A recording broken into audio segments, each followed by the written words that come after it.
Greetings, my dear students. In our last video, we have discussed about the colligative properties. So हमने colligative property start की थी. उनमें से जो first colligative property थी, relative lowering of vapor pressure, we have done. वो हम complete कर चुके हैं with examples, with numericals. Now today we will start the second colligative property, elevation in boiling point. Okay. So यहाँ पे आज हम स्टार्ट करेंगे एलिवेशन इन बॉइलिंग पॉइंट। तो एलिवेशन इन बॉइलिंग पॉइंट ये सेकंड कोलिगेटिव प्रॉपर्टी है। तो इस प्रॉपर्टी को अंडरस्टूड करने से पहले हमें पता होना चाहिए कि जो बॉइलिंग पॉइंट होता है वो होता क्या है। क्लियर? कोई भी लिक्विड बॉइल कब होगा? जब उसका वेपर प्रेशर एटमॉस्फेयर के वेपर प्रेशर के इक्वल हो जाएगा, क्योंकि एटमॉस्फेयर का जो प्रेशर होता है वो हर एक ऑब्जेक्ट के ऊपर प्रेशर लगाता है।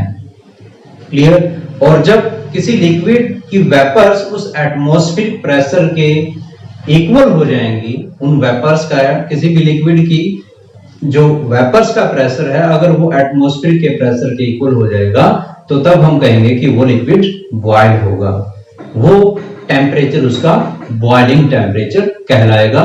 तो हम स्टार्ट करते हैं अपने टॉपिक को। देखिए, now elevation in boiling point. तो बॉइलिंग पॉइंट क्या होता है? The boiling point of a liquid is the temperature, किसी भी लिक्विड का ऐसा टेम्परेचर एट विच जिस पर the vapour pressure of the liquid becomes equal to the atmospheric pressure, उसका वेपर प्रेशर एटमॉस्फेरिक प्रेशर के इक्वल हो जाए, तभी उस टेम्परेचर को हम बोलेंगे उसका बॉइलिंग पॉइंट। तो यहां पे एलिवेशन इन बॉइलिंग पॉइंट का मीनिंग क्या होता है कि जो बॉइलिंग पॉइंट है उसके अंदर एलिवेट हो जाना, उसके अंदर बॉइलिंग पॉइंट का इंक्रीज हो जाना। अब कैसे इंक्रीज होगा, क्या इसमें प्रोसेस है, चलिए हम डिस्कस करते हैं। हम एक कंडीशन लेते हैं, यस, हम कोई भी प्योर लिक्विड ले लेते हैं। प्योर, ये प्योर लिक्विड है, यस, कोई भी प्योर लिक्विड है। इस प्योर लिक्विड के अंदर मान लीजिए कि वो लिक्विड कोई भी है, कुछ ना कुछ तो वेपर्स वो क्रिएट करता ही है, वो कुछ ना कुछ उसका अपना खुद का वेपर प्रेशर होता है, वो कुछ ना कुछ वेपर्स को क्रिएट करेगा, कुछ ना कुछ वेपर्स उसकी होती हैं, वो वेपर प्रेशर अप्लाई करता है, उसका खुद का अपना वेपर प्रेशर होता है जो वो प्योर लिक्विड होता है। लेकिन जब उस लिक्विड के अंदर अगर किसी सॉल्यूट को ऐड कर दिया जाए, उस लिक्विड के अंदर यदि सॉल्यूट को ऐड कर दिया जाए, इट मींस अगर वो सॉल्यूशन की फॉर्म में आ जाए सॉल्यूट को ऐड करने के बाद, तो उस प्योर लिक्विड का जो वेपर प्रेशर है, प्योर लिक्विड का जो वेपर प्रेशर है वो डिक्रीज हो जाएगा, डाउन हो जाएगा।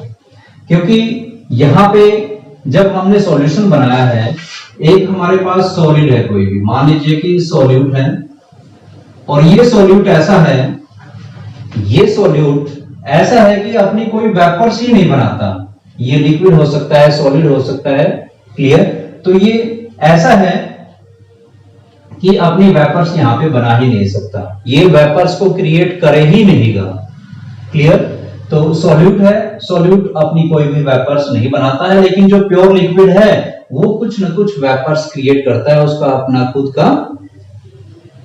खुद की वेपर्स होती हैं, जिसकी वजह से उसका जो बॉइलिंग पॉइंट होता है वो बॉइलिंग पॉइंट के अंदर उसका एलिवेट हो जाना, यानी उसका बॉइलिंग पॉइंट है वो बढ़ जाता है। अगर ये अपनी प्योर लिक्विड है, इस प्योर लिक्विड का जो बॉइलिंग पॉइंट होता है, क्योंकि वेपर्स तो आसानी से बना रहा है, ये वेपर्स तो आसानी से बना रहा है, तो इसका जो बॉइलिंग पॉइंट होगा वो कम होगा एज कंपेयर टू दिस, क्योंकि ये तो वेपर्स बना नहीं रहा, और इसकी वेपर्स बनाने के लिए इसको जो है बॉइल करने के लिए इसको ज्यादा टेम्परेचर देना पड़ेगा, इसको कम देना पड़ेगा, यानी इसका जो बॉइलिंग पॉइंट है वो कम होगा as compare to this solute, क्योंकि सॉल्यूट वेपर्स रूम टेम्परेचर पे इतने बनाता नहीं है और ये बना लेता है। तो इट मींस इसका बॉइलिंग पॉइंट लेस हुआ, इसको कम हीट की जरूरत है बॉइल करने के लिए, लेकिन इसको ज्यादा हीट की जरूरत है इसको बॉयल करने के लिए। तो यहाँ पे इस प्योर लिक्विड के अंदर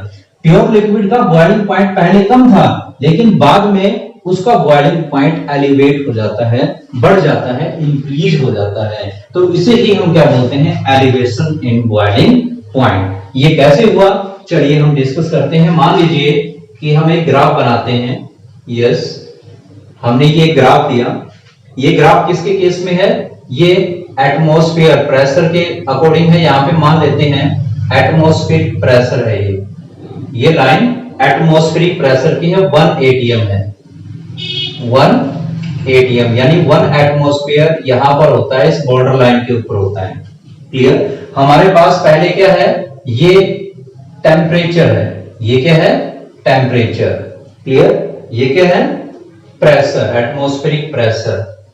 ये एटमॉस्फेरिक प्रेशर ऐसे इंक्रीज होता है, यानी ये एटमॉस्फेरिक प्रेशर की वैल्यू हमने फिक्स कर दी 1 atm, 1 एटमॉस्फेरिक प्रेशर।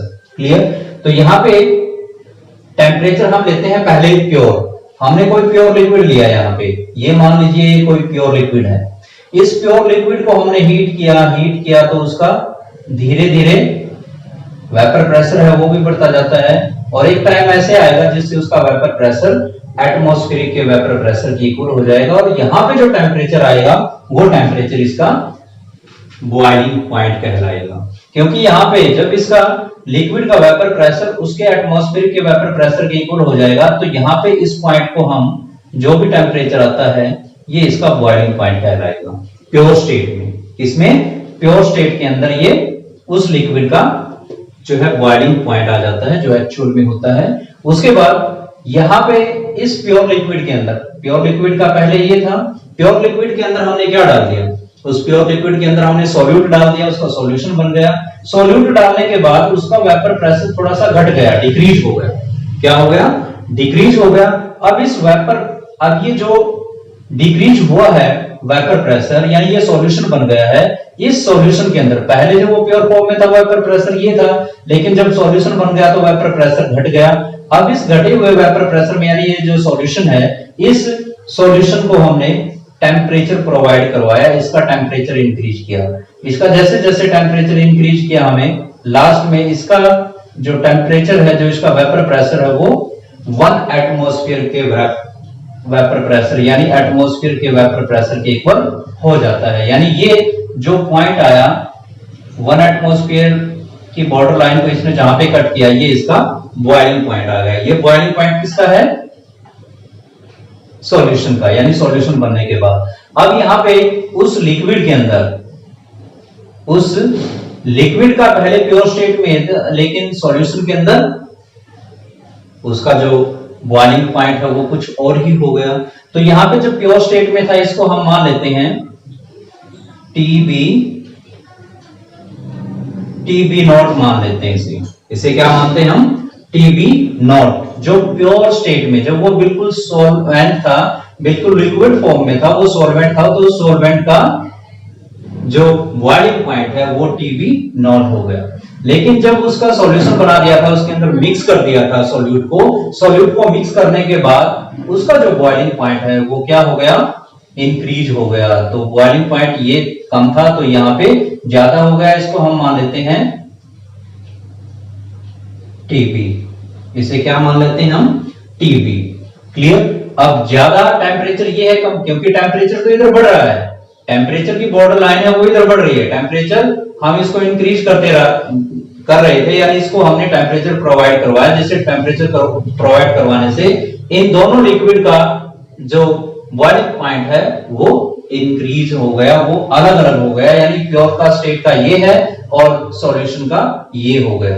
तो इस तरीके से ये जो डिफरेंसेस आया प्योर के अंदर और उसके सॉल्यूशन बनने के अंदर, ये जो डिफरेंस है, इस डिफरेंस को ही बोलते हैं एलिवेशन इन बॉइलिंग पॉइंट, जिसे डेल्टा टीबी से, डेल्टा टीबी से, डेल्टा का मीनिंग चेंज, टी का मतलब टेम्परेचर, और ये जो बी मेंशन किया गया है, ये बी क्या है, बॉइलिंग पॉइंट। यानी ये प्योर स्टेट में बॉइलिंग पॉइंट था सॉल्वेंट का, जब वो प्योर फॉर्म में था, जब उसका सॉल्वेंट उसके अंदर डाल दिया था तो उसके बाद बॉइलिंग पॉइंट ये हो गया। और ये पहले क्या था बॉइलिंग पॉइंट और अब क्या हो गया, उसमें जो चेंज आया वो क्या हो गया, डेल्टा टीबी। तो पहले बॉइलिंग पॉइंट कम था, अब बॉइलिंग पॉइंट ज्यादा हो गया है तो एलिवेट हो गया बॉइलिंग पॉइंट, तो इसे ही हम एलिवेशन इन बॉइलिंग पॉइंट कहते हैं कि जो बॉइलिंग पॉइंट है वो इंक्रीज हो गया। देखिए अब कैसे करेंगे इसे।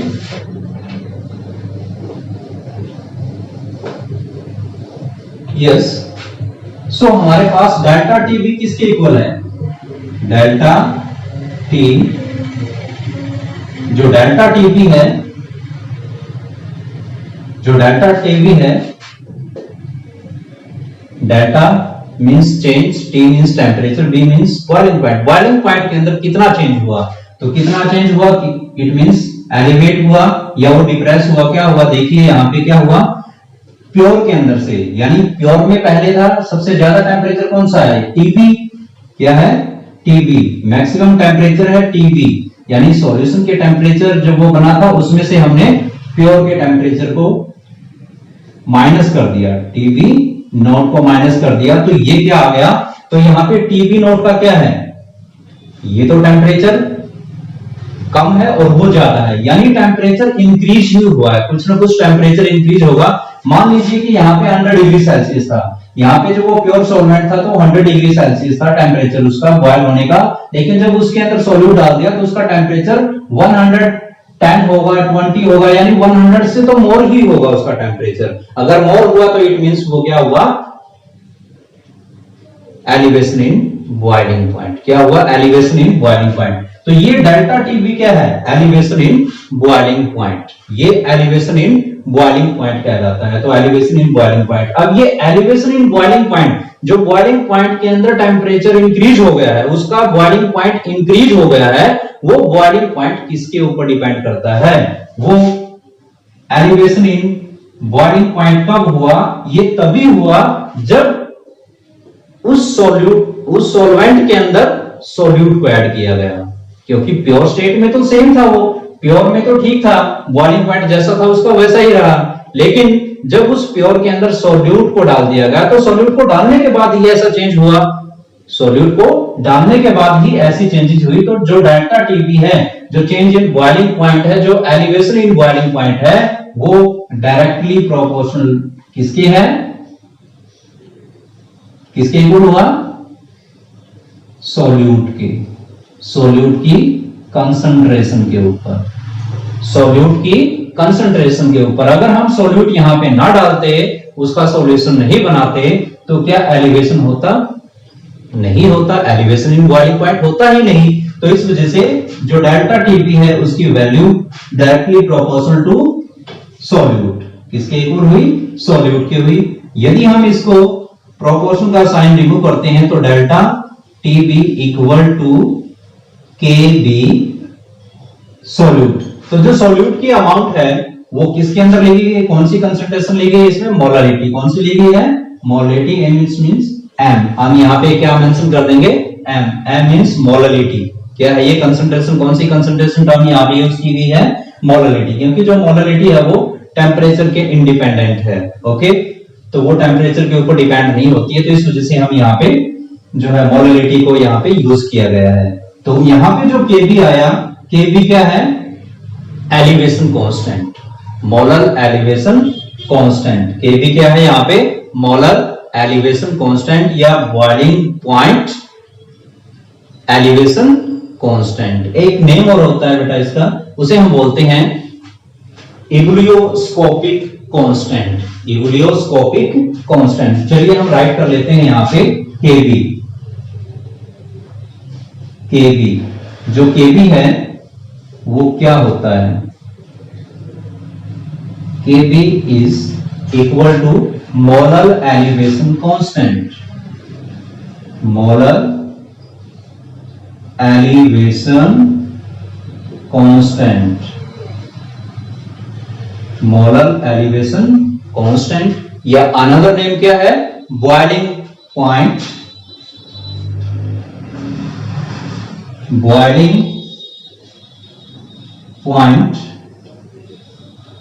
Elevation constant, another name is boiling point elevation constant हो गया, और अनदर नेम क्या है, इबुलियोस्कोपिक कांस्टेंट,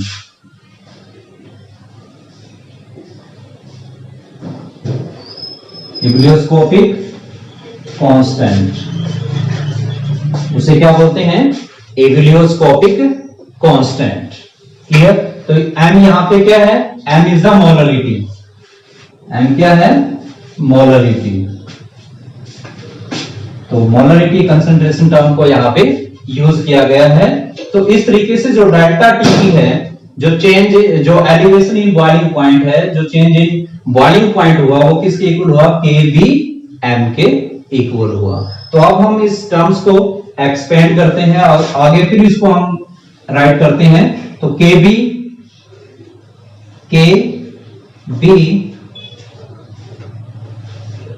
देन एम मीन्स क्या होते हैं? यहां पे हम राइट कर लेते हैं। m मीन्स क्या होते हैं? Number of mole of the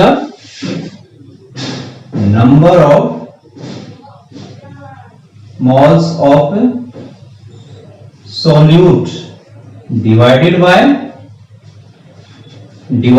क्या होता है? Mass of the solvent in kg। Clear? तो ये होता है number of mole of the solute divided by mass of the solvent in kg। Clear?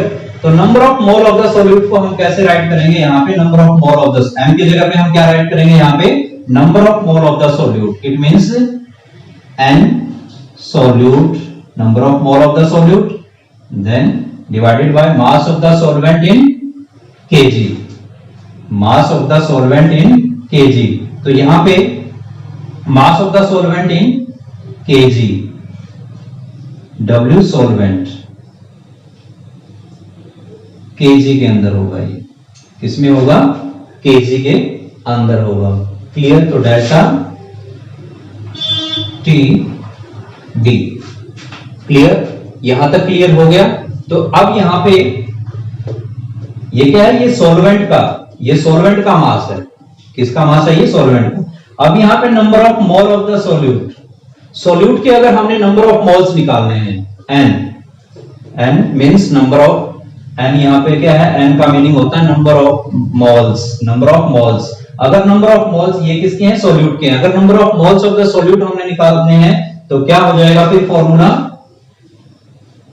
Kb। तो यहां पे n सॉल्यूट की जगह पे हम क्या राइट करेंगे? Weight of the solute divided by molar mass of the solute into wait, it means mass of the solvent in kg। किसमें होगा? kg के अंदर, इन kg। क्लियर? आगे देखिए, यहां से हम राइट करते हैं। यस, इसको रब करना पड़ेगा हमें।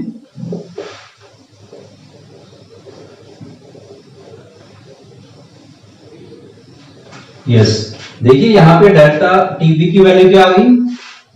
डेल्टा टीबी की जो वैल्यू है वो केबी डब्ल्यू सॉल्यूट यानी मास of the solute divided by molar mass of the solute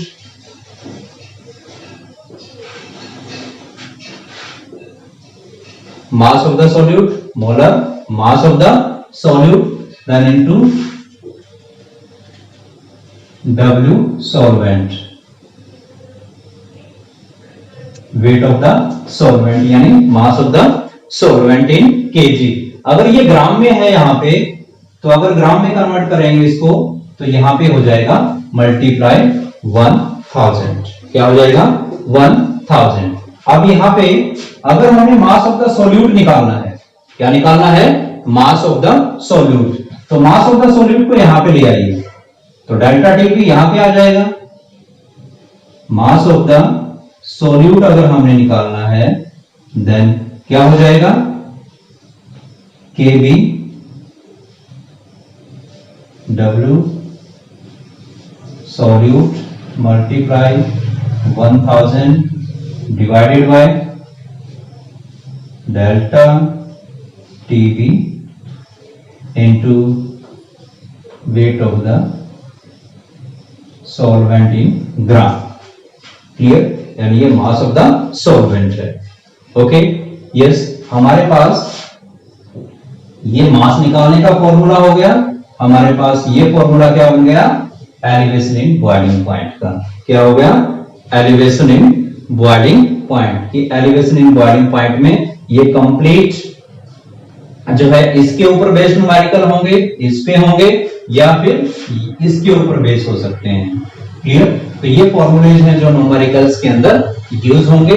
तो ये delta TB change in boiling point, it means elevation in boiling point क्या है? टीबी माइनस, यानी ज्यादा टेम्परेचर है तो उसमें से हमने कम वाले टेम्परेचर को माइनस कर दिया. तो ये क्या हुआ?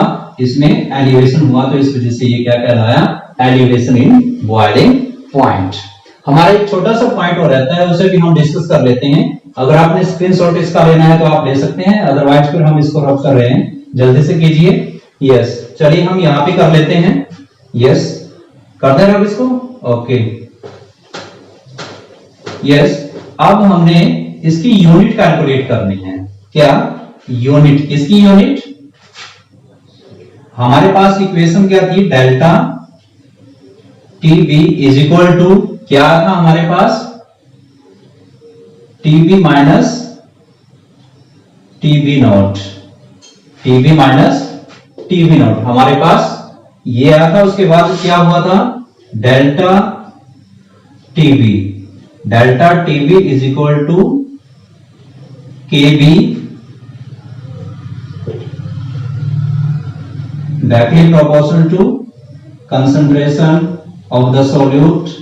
सोल्यूट की कंसंट्रेशन पे हुई थी, इट मींस एम के इक्वल हो गई थी,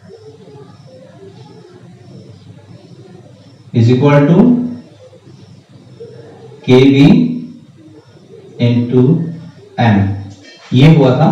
तो यहां पे जो के बी है, के बी का मीनिंग क्या होता है? देखिए यहां पे डेल्टा टीबी, यहां पे चेंज इन टेम्परेचर है और टेम्परेचर की यूनिट सभी को पता है क्या होती है. क्लियर? तो यहां पे मोलर एलिवेशन जो कांस्टेंट है, मोलर एलिवेशन कांस्टेंट की हमने यूनिट निकालनी है. तो मोलर एलिवेशन कांस्टेंट को यहीं पे रखो, एम को इस साइड में लेके आओ, तो क्या हो जाएगा?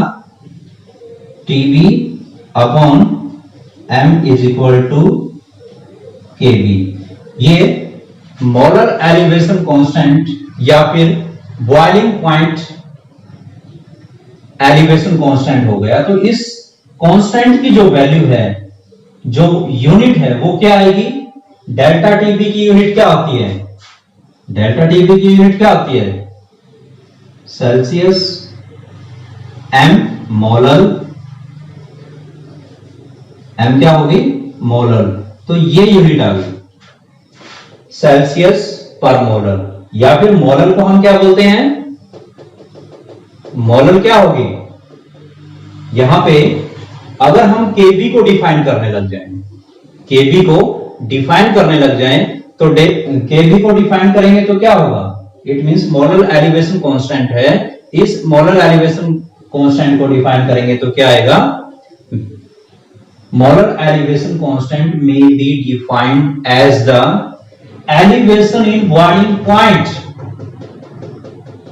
Elevation in boiling point. Molar elevation constant is defined. ये molar elevation constant है.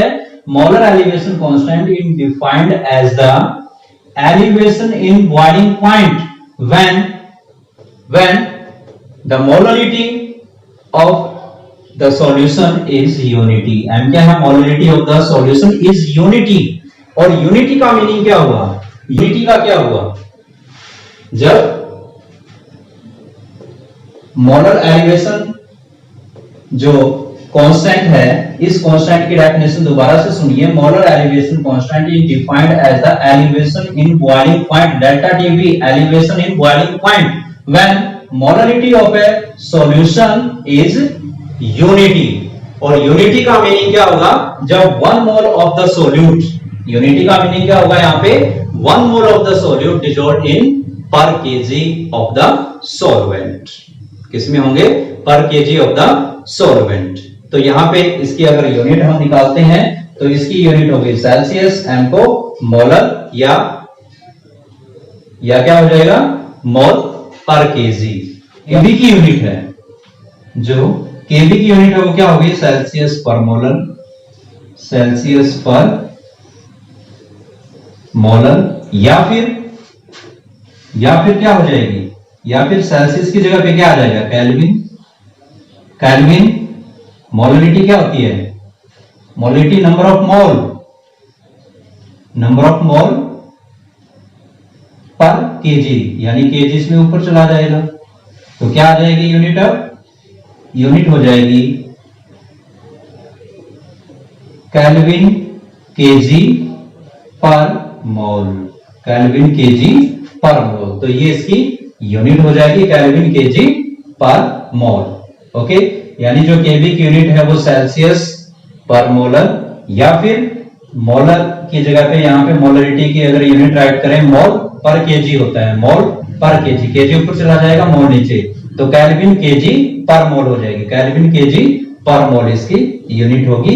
केबी की एलिवेशन इन बॉइलिंग पॉइंट की जो यूनिट है वो भी हमने सॉल्व कर ली है। तो ये जो एलिवेशन इन बॉइलिंग पॉइंट है, ये हमारा टॉपिक कंप्लीट होता है। इसके ऊपर कुछ एक न्यूमेरिकल्स है, उन न्यूमेरिकल्स को डिस्कस करते हैं। Now first numerical based on elevation in boiling point क्या है, calculate the molar elevation constant of a water. Water का elevation constant, molar elevation constant calculate करना है।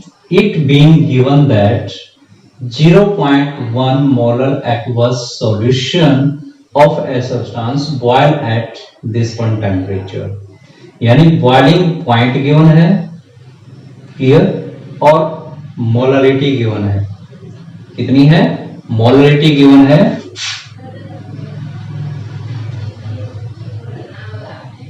मोलरिटी गिवन है 0.1, क्लियर। नाउ बॉइलिंग पॉइंट क्या है, यहां से दोबारा देखिए कि 0.1 molar aqueous solution of a substance boil at this one temperature, इस टेम्परेचर के ऊपर बॉयल होती है, यानी ये सॉल्यूशन की हो गई। Boiling point of solution is 100.052, clear. ये सॉल्यूशन का बॉइलिंग पॉइंट हो गया, यानी जब उसके अंदर 0.1 मोलर एक्वा सॉल्यूशन, उसके अंदर इतने जो मोलरिटी है वो प्रेजेंट है, तो उसके बाद उसका बॉइलिंग पॉइंट ये हो जाएगा। पहले क्या था, वो प्योर स्टेट में।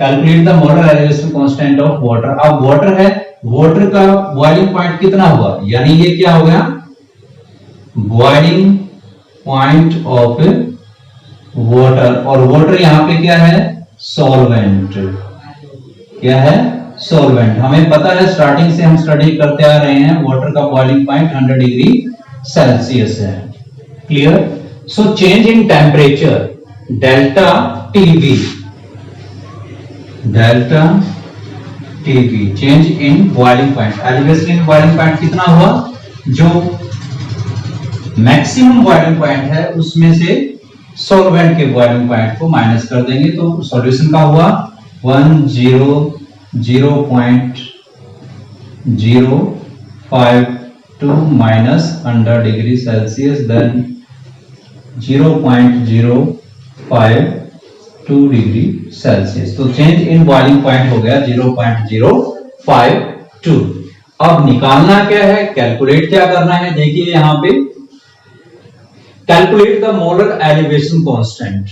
मोलर एलिवेशन कांस्टेंट निकालना है, और मोलर एलिवेशन कांस्टेंट फॉर्मूला क्या था, delta TB is equal to KB into molarity M. So हमने निकालना क्या है, molar elevation constant of water, KB निकालना है। सो केबी का फॉर्मूला क्या हो जाएगा, KB is equal to delta TB change in boiling point upon M. तो चेंज इन बॉइलिंग पॉइंट कितना हुआ, दिस वन, डेल्टा टीवी की वैल्यू हमारे पास आ चुकी है 0.052 2 डिवाइडेड बाय m, मोलरिटी कितनी है 0.1, 0.1। तो इसको हम डिवाइड करेंगे, तो डिवाइड करने के बाद क्या आएगा 0.52। तो ये kb, ये क्या आ जाएगी kb, और kb किस में होगा सेल्सियस पर मोलर, सेल्सियस पर मोलर। क्लियर। तो ये न्यूमेरिकल है हमारा, सिंपल ही न्यूमेरिकल था, कोई ज्यादा डिफिकल्ट नहीं था, तो ये हम आसानी से सॉल्व कर सकते हैं। बट हमें केवल यही पता होना चाहिए कि इसमें जो है मास ऑफ सॉल्वेंट क्या है। क्लियर। सॉल्यूशन टेम्परेचर में कितना गिवन है, वो सॉल्यूशन जो है इंक्रीज हुआ है, तो सिंपली कुछ एक ऐसे न्यूमेरिकल के अंदर ऐसे पॉइंट भी आएंगे, ऐसे हो सकता है कि किसी का बॉइलिंग पॉइंट, वैसे ऑलमोस्ट बॉइलिंग पॉइंट गिवन ही होगा, बट सिंपली जैसे वाटर का था, यहाँ पे बॉइलिंग पॉइंट नहीं था, तो यहाँ पे बॉइलिंग पॉइंट हमें पता है, हमने उससे माइनस कर दिया, तो यहाँ पे डेल्टा टीबी की वैल्यू आ गई। क्लियर। तो ये छोटी छोटी बातें हैं, वो तो हमें पता ही है, बाकी आप इसको आसानी से कैलकुलेट कर सकते हैं, बट आपको उसकी अंडरस्टैंडिंग होनी चाहिए, उसके बारे में पता होना चाहिए कि क्या गिवन है और उससे क्या कैलकुलेट करना है। ओके, चलिए हम सेकंड न्यूमेरिकल को भी देखते हैं। Now the boiling point of benzene is 353.23 kelvin. Benzene है और बेंजीन यहाँ पे क्या है सॉल्वेंट है। सॉल्वेंट का बॉइलिंग पॉइंट यहाँ पे गिवन है when 1.80 gram of a non volatile solute, जब 1.80 ग्राम नॉन वोलेटाइल सोल्यूट को डाला गया, उसका सॉल्यूशन बनाया गया, dissolved in 90 gram of benzene. किसमें बेंजीन की अमाउंट गिवन है, मास गिवन है 90 ग्राम, और ये 1.80 किसका मास है, ये है सोल्यूट का। The boiling point is raised to, तब बॉइलिंग पॉइंट कितना हो जाएगा 354.11 kelvin. Calculate the molar mass of the solute, solute का मोलर मास कैलकुलेट करना है। Kb for benzene is given there, Kb की वैल्यू भी यहां पे गिवन है 2.53 केल्विन kg पर मोल। Clear.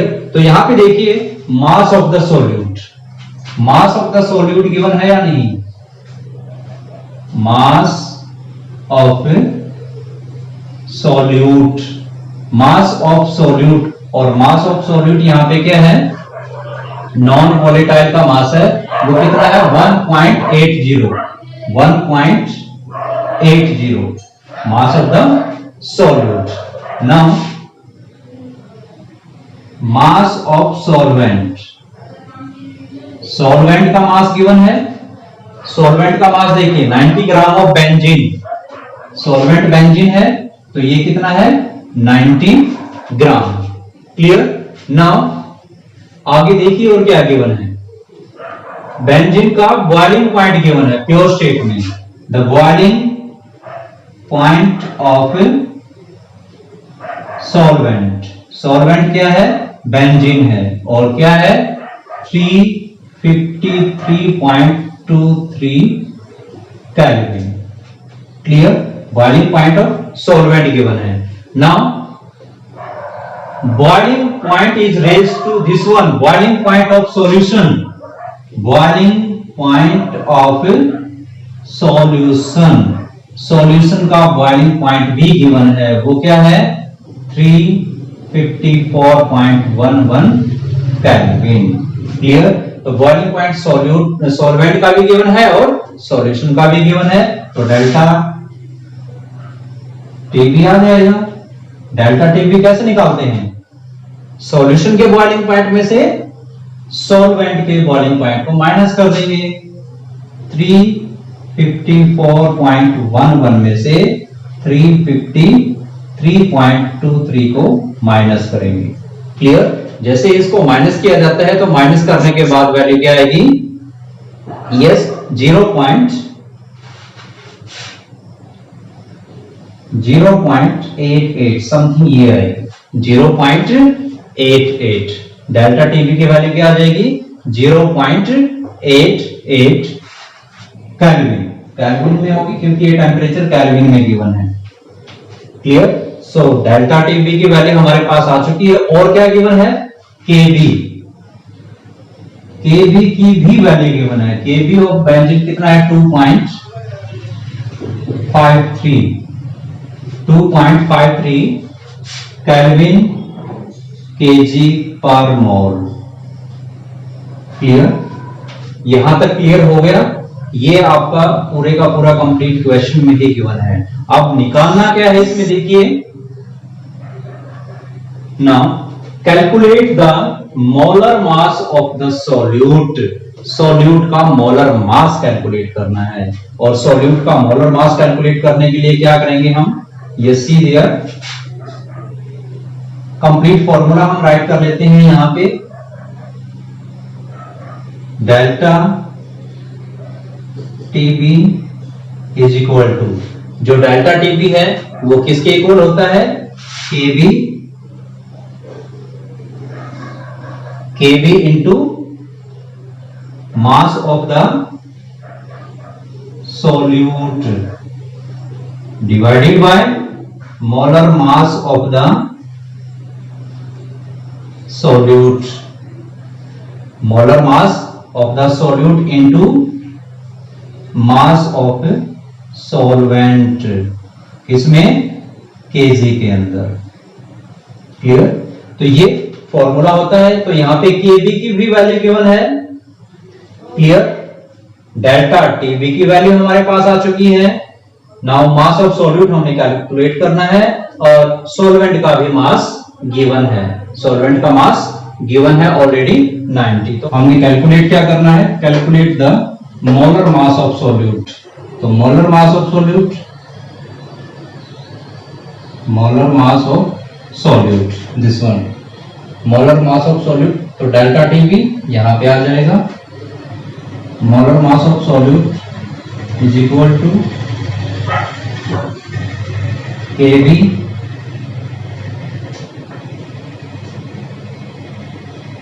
Into mass of the solute, then delta TB